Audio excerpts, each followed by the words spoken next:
Diamond, Executive Platinum, Platinum, Emerald, Sapphire. Hi, everyone, and welcome to another edition of Crew Travel right here on Yachting International Radio. My name is Ria. I am your host, and I'm very pleased to welcome back my co-host, Lee Harris. How are you? Yeah, I'm very good. Thanks, Ria. How are you this week? Good. My carking Lee Harris. What was that? That sounded like you said car key. I'm not sure I'm your car key. Carking. Carking. What does that mean? I have no idea what that means. Slightly annoying. You sound like my wife. That's what she'd call me. I'm just scraping the bottom of the barrel for like really good words to describe you. So I came across this one and I thought no one's ever going to figure that one out. No, but I think most people would probably agree who know me. I don't think you're annoying. I just like the word. And I have to mention that Crew Travel is brought to you weekly by Blue Marine Travel, who haven't lost a passenger since Lee Harris was born back in the 1900s, and their people move people. We certainly do. Although probably not anywhere near Russia. No, it's a good place to miss at the moment, I've got to say. I would assume. And that just takes us right into the segment of EU Airspace. Yes, it certainly does, doesn't it? Yeah, the EU has imposed a blanket flight ban on Russian planes. That's the head of the European Commission, Ursula von der Leyen, announced.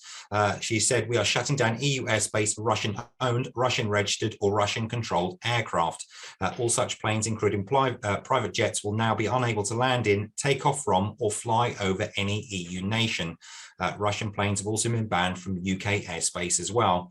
Ahead of the decision, European countries had been closing their airspace one by one. Germany were one of the first who said its ban would last for 3 months.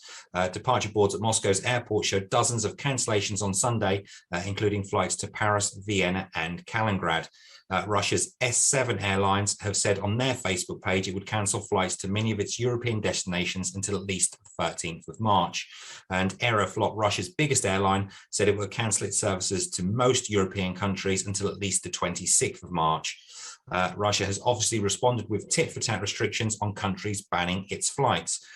Commercial airlines are also avoiding airspace around Ukraine, Moldova, and Belarus following Russia's invasion. In the US, Delta Airlines have said it will suspend a flight booking agreement it currently has with Russia's Aeroflot. And Australian airline Qantas have said it would use a longer route for its direct flight between Darwin and London, which does not overfly through Russia. Let me ask you, I know I caught a story this morning that there was a Russian aircraft that was headed from Russia, obviously, to the United States, New York, actually, and it was turned around halfway there and had to go back to where it came from. Is that something that the US is looking into, is banning all Russian flights as well? I would imagine it would probably be the case at some point in the very near future, yes.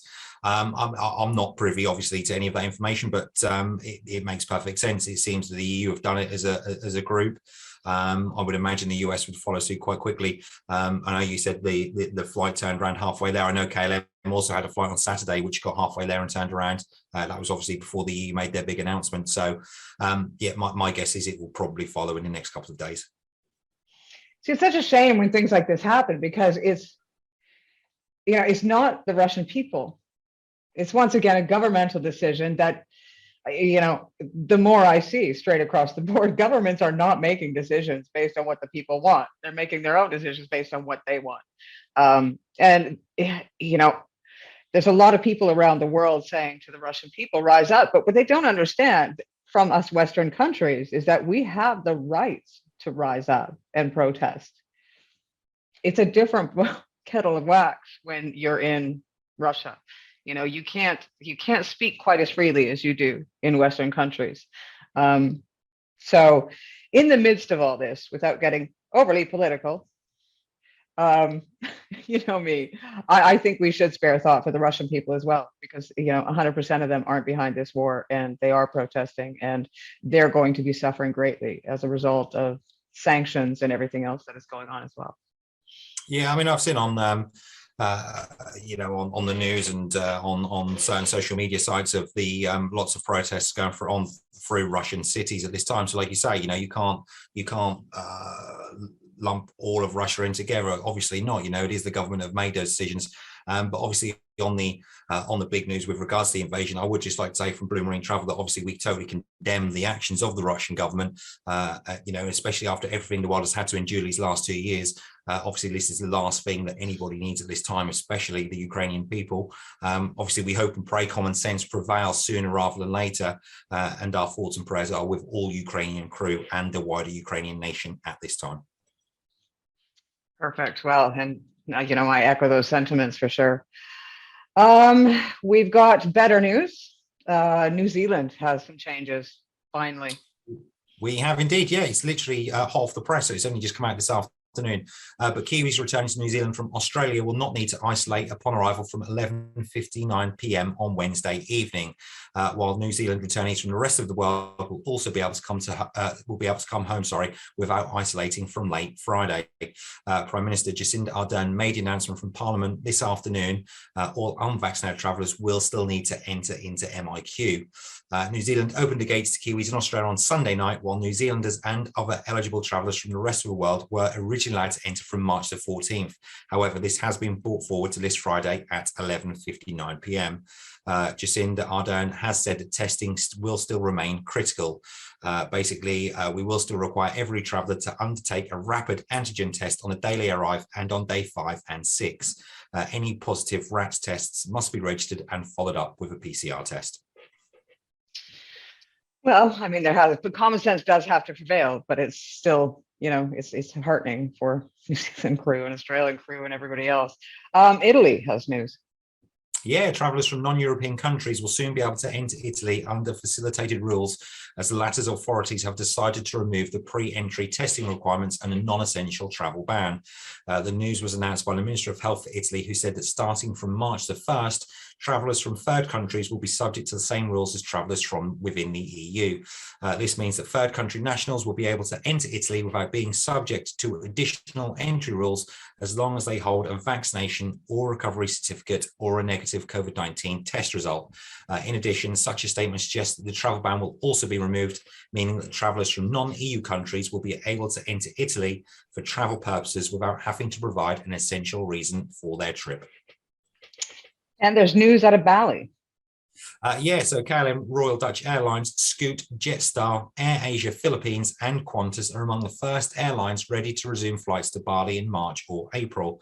While fully vaccinated tourists arriving in Bali are welcome, currently they must self-isolate for 5 days after arriving at a designated quarantine hotel or resort and produce a negative COVID-19 test result before leaving.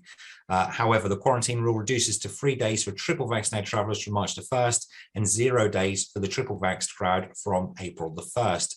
KLM have scheduled 2 flights per week from Singapore to Denpasar using their Boeing 777. KLM's first flight is due to land on March the 31st. Scoot, the low-cost subsidiary of Singapore Airlines, is also reportedly keen to resume flights. However, they have not put a date in for the resumption of flights. Australia's Jetstar is resuming flights to Denpasar from Melbourne on March the 14th and from Sydney on March the 15th. The flights will initially depart 3 times a week from both cities. Meanwhile, Australia's other airline, Qantas, sending their Qantas branded planes back to Denpasar from March the 28th. Those flights will operate from Sydney. What's going on with this Hong Kong flight ban? Yeah, unfortunately, Hong Kong authorities have temporarily banned 2 more airlines after passengers tested positive for COVID-19 on arrival.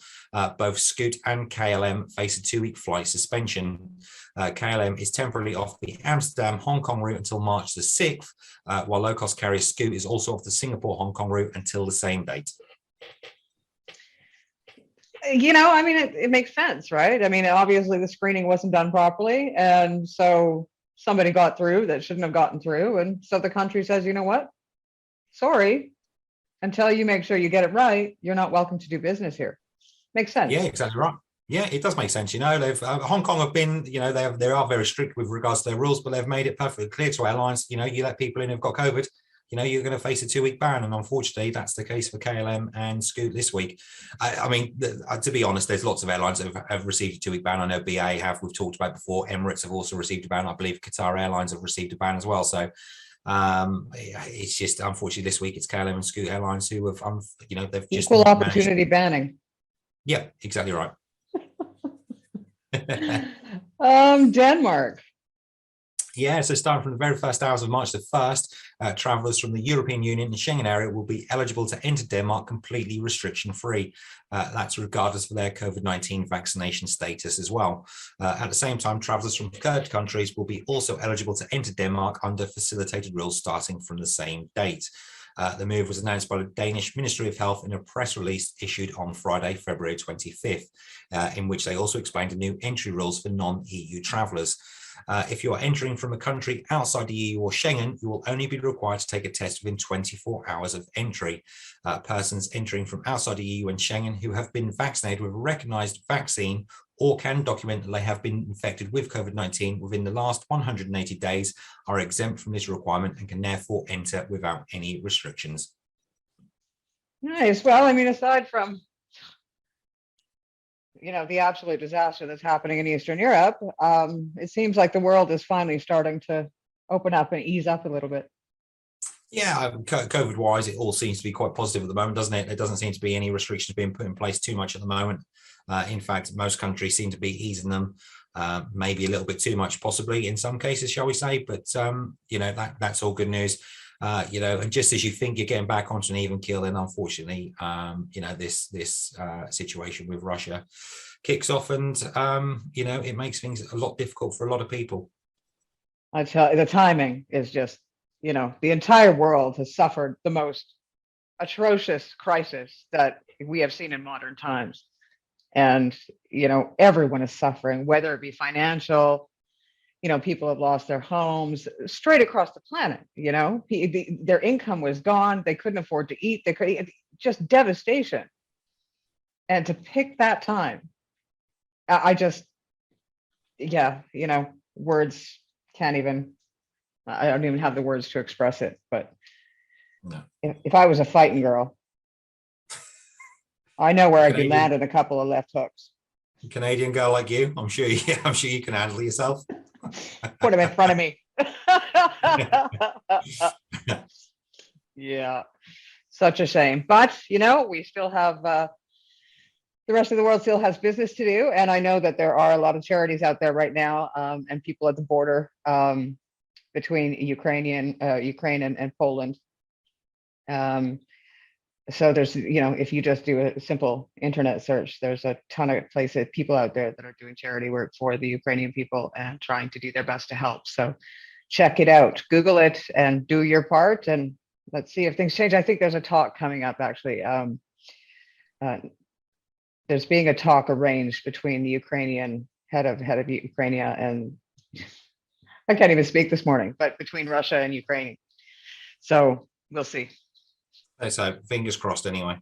Yeah, well, we need some peace, and we need some joy, and we need some financial stability, I think, straight across the world, just for a little bit, just so we can all get back on our feet, I think. Yeah, I'll echo that. Let's hope anyway.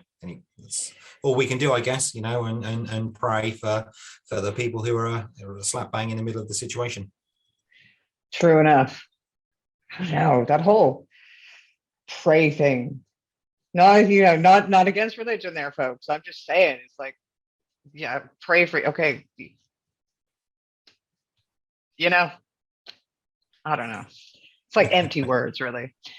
Anyway, that's just my personal opinion, not necessarily a reflection of Blue Marine Travel or Yachting International Radio. That's just a RIA thing. Had to clarify that for both of us. Indeed. I'm always sticking my foot in my mouth, aren't I?